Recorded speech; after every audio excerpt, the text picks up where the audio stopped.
Hello and welcome everyone again to another video. I know it's been a while since last time I posted a video, but sorry, I apologize. I started a new working schedule and it's extremely difficult for me to make videos. I'm doing my best as I can't play the game as much as I used to. I used to play the game like three times a week, now probably once or twice at max. But hey, we're still making some content, and today's video is going to be about the top teams in the Open Great League. And nothing have changed since the last Great League rotation, but now, you know, more people have Shadow Kanto Marowak, more people will have Shadow Drapion because we just had a Shadow event. Now, let's talk about the top Pokemons in the Open Great League. It's been, I think, the same with the exception that Corsola now is #1 Pokemon in the Open Great League, followed by Clodsire, Mandibuzz, Diggersby. Well, I think it used to be Clodsire, Feraligatr, Drapion. So now Feraligatr is back to #5, and we have Corviknight. Corviknight now is probably one of the best newly added Pokemon. It could have been much better, but Niantic had their own theories that it would break the game. I doubt it, but I'm 100% sure that it will change the meta. So is Corviknight now top meta? Well, it's #5 on PvP, but I honestly don't trust that ranking. I think it's slightly worse than it looked like. Because they removed the Steel Wing, so now you have to rely on non-stab, sand attack, damage, which means it's going to be a Steel that beat the Electric and the Ground, because you technically don't have the Waters, but you lose to the Flyers. I mean, the Flyers does not include Jump Love. Yeah, like you lose to something like Mandibuzz because you're just doing double resisted damage. We will show you, by the way, we have some couple of Corviknight teams. But in the meantime, let's just talk briefly about the top Pokemons. A/, now you can use Shadow and non-Shadow. Marowak, Shadow is usable. Cress is slightly underwhelming, but it is usable. Wigglytuff is one of the best. Annihilate is probably the best Pokemon you can double shield in the lead. Gasrose is still a thing, and Diggersby is just such a beast.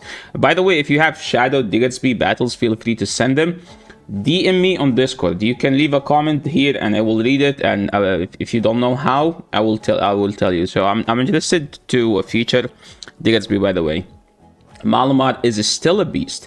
So let's talk about the top performing Pokemon. So these are like the top Pokemons, but the top performing is like a slightly less or a shorter menu.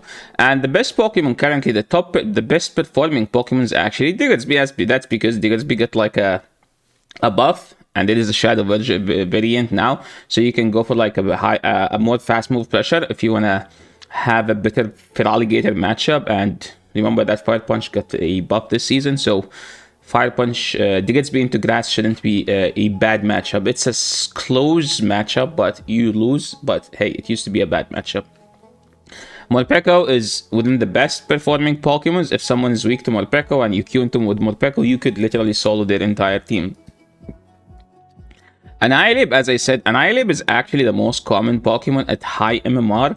That's because of Annihilate's ability to punch through some Pokemons that Annihilate shouldn't beat in the 2 shield, because Annihilate can flip so many matchups in the 2. As an example, if they swap in Feraligatr into Annihilate, they lose the 2 shield, and Annihilate can literally just throw one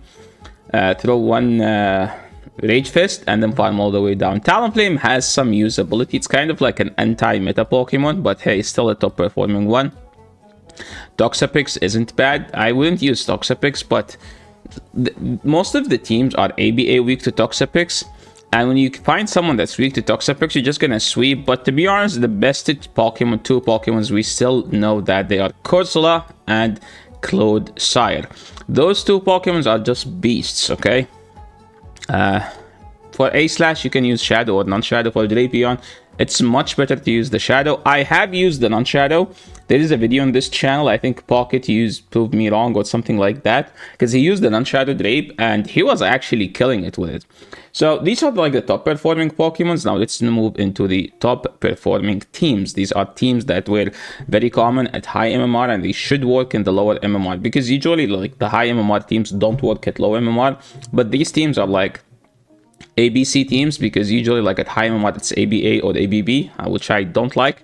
I tried to change the third to make it more friendly to like people around 2000 to expert MMR, like between 2000 and 2700, because that's what like the majority of people the majority of the people that need help will be like watching these videos. So if we watch this video, make sure to subscribe to the channel, like the video if you haven't so far, because hey, we're making these videos to help you out. So help us out by making this video, you know, like lovable by the algorithm, the YouTube algorithm, not the Go Battle League algorithm, because that one doesn't exist. The best team, according to PvPoke, is like the top performing team, and it's a team that I do love. It's Malamar, Diggersby, and Toxapex. The team is slightly weak to A/, but Malamar wins the 0 and the 1. Diggersby does also win every shield scenario, but A/ is just annoying because they resist pretty much most of all the fast moves from this team, so that's why it's annoying, because if they catch a move, it's going to be like a slightly iffy matchup. I mean, but if I have to choose a team, this is literally the team that I would choose to use in the Go Battle League, abusing Morpeko and Feraligatr core, because if Morpeko gets a good lead, it's just GG, okay? Because no matter what they swap in, we'll get punched, okay? Morpeko is just so freaking hard-hitting Pokemon that even when people are neutral to it, they will still take so much damage. But the problem with Morpeko, because people be like, oh, Morpeko is so OP. It's not. The problem with Morpeko, it does not have enough stats to fight back. So it's usually like, once it takes a hit, it dies, okay? As a third, you could run A/ if you think people are using Clodsire. You could also run Serperior if you want to be safer, but if people are using Clodsire or Poison or Drapion, I think it's better to have A/ as a second Drapion answer. You use Feraligatr to beat out the Dugong, by the way. For the Jumpluff fans, I know lots of people like Jumpluff. I mean, Axon loves Jumpluff. He used Jumpluff a lot. So Jumpluff with Annihilate makes a good core, a good anti-meta core, like to fight the meta teams. Because most of the people run stuff in the lead that are neutral or soft into Jumpluff. Like you can say like, oh, what about Dunsparce? Jumpluff literally beats Dunsparce in the 0.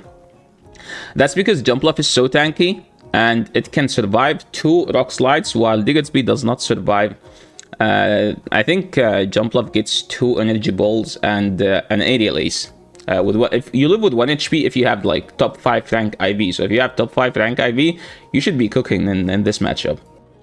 And Clodsire or Dunsparce, it's up to you. I see lots of people run Dunsparce instead because they want to have triple counters to Feraligatr. Yes, it isn't Annihilate a Pokemon that loses to Gator. No, Annihilate wins the 2. So if you are in a situation like Annihilate into Feraligatr, you throw 1 Rage Fist and you counter all the way down, and then you have enough energy to punch it through the third Pokemon. Now, if you're a Talonflame fan, most of the people who run Talonflame, they just pair it with Toxapex. The second Pokemon, or like the Pokemon in the middle, is always up to you. It could be Gastro, it could be Serperior, it could be Annihilate. So many Pokemons. But if you want a Corviknight team, I will try to get Corviknight battles as soon as possible. And I think I will do like top 5 Corviknight teams once it's live. But I would run this thing, Corviknight, with Corsola and Morpeko, okay? Or with Diggersby. So Corviknight currently has Drill Pick. I think Drill Pick... what's the moveset? 1 second. Corviknight. Sand Attack, Sky Attack, Iron Head. And Iron Head is Legacy, by the way. So, not ideal, but there's nothing we can do about it. Next one is slightly better of a team. I would prefer to use this team, to be honest. You run Corviknight with Guzzlord and Corsola. This is what I will be running, okay? Corviknight with Corsola core, probably with Guzzlord. I do have a good IV Guzzlord that I would like to use again. And now back to Jumpluff teams. Jumpluff with Corsola is like a core that people haven't used so far because it's kind of annoying into Diggersby, because Diggersby is just so freak of a Pokemon, and if you are using Jumpluff and you don't run Energy Ball, you actually lose to Diggersby, so make sure you are using Energy Ball. Primeape is a Pokemon that people are sleeping on. I used Primeape. It's good in GBL, it's bad in Regionals meta. So I mean, Primeape is here because like those two Pokemons are bulky, so you kind of need a hard-hitting Pokemon. And now moving into the next one, featuring Steelix. So Steelix is one of the Pokemons that, in the right conditions, it can sweep teams. Like, I lost to Steelix multiple times, and I could tell you that I have never won against the Steelix this season in the Go Battle League Great League. Why? Because I am someone who safe swap Feraligatr, and every time I safe swap Feraligatr, they bring in a Steelix, they farm me down, and then they just debuff, perma-debuff my entire team. Now, moving into the next team. This team, I call it low IQ, no skills. Okay? The team, not you. If you use this team does not need that much IQ or skills. Literally, you can replace this with Corviknight, by the way. If you put in Corviknight here, it would 100% work. Literally, this team, you just tap your way to victory. These are like the best teams. But Yasser, what will you be running? I mean, I am someone that loves Azu. I love running Azu. So this is my team from last rotation. Azu with Corsola and A-Slash. And it was doing good. I think I replaced A-Slash later with Malamar. I want to try Shadow DXB, but I don't have one. I remember that we can use the Holesome team from last season. The team I used to hit Legend. It's Wholesome's team, but he did not hit Legend with it. But hey, he popularized it, okay? Then I copied it from him. So the team is actually so good, and I used it. It has my approval.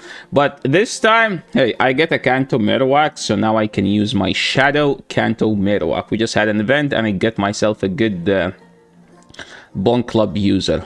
And probably, like with Marowak, people love to use Dugong as a softest swap. And the third is like some A-Slash or like some Toxapex. But is that what I will be running? No. You have to watch my video about the team I will be using with Marowak, so you will know. Probably going to be Marowak and Galarian Moltres, to be honest, and Dugong.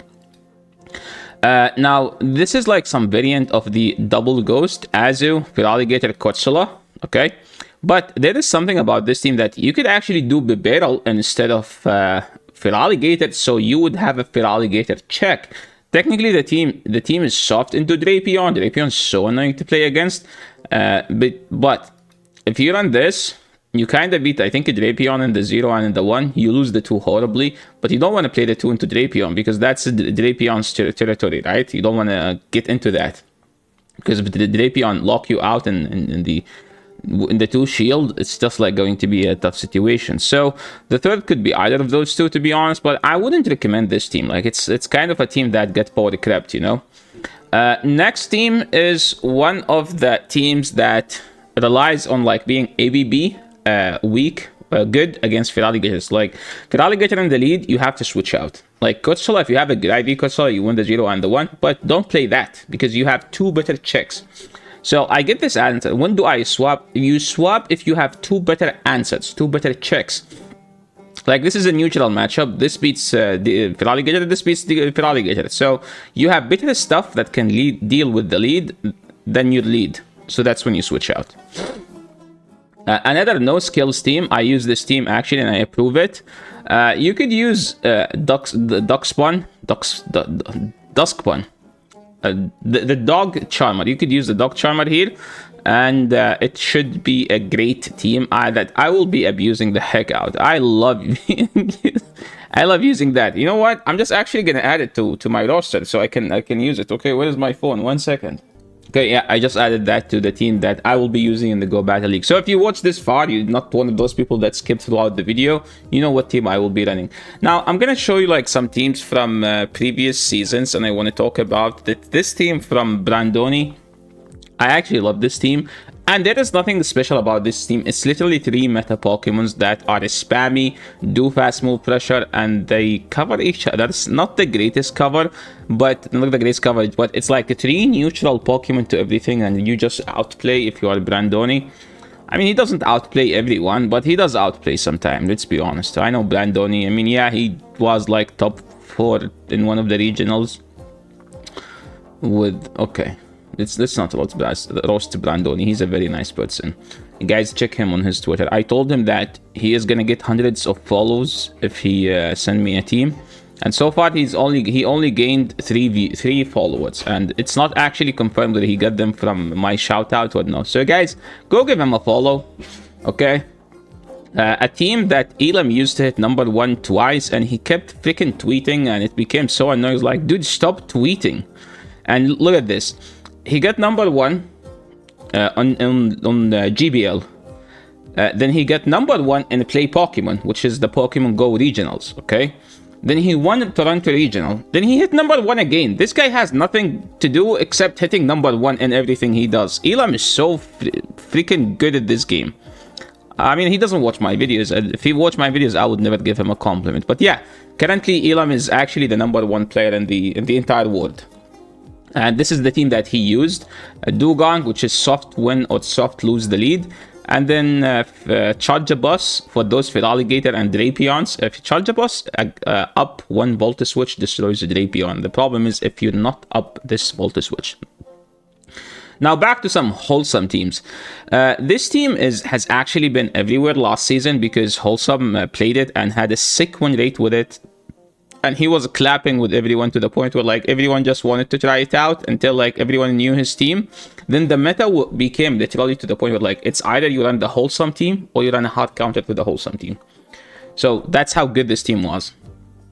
The Holesome 2.0, we talked about it. And yeah, that's pretty much it for today. So yeah, thank you so much everyone for watching. I appreciate everyone's time. And if you made it this far, don't forget to like the video. Subscribe to the channel if you haven't. And I will catch you all in the next video. Thanks so much for watching. And that is it for today. See you in the next one. Good luck in climbing the Go Battle League. And I hope you hit all the checkpoints. No, not the checkpoints. I hope you achieve your goals in the Go Battle League, okay? So yeah, thanks so much for watching. Peace.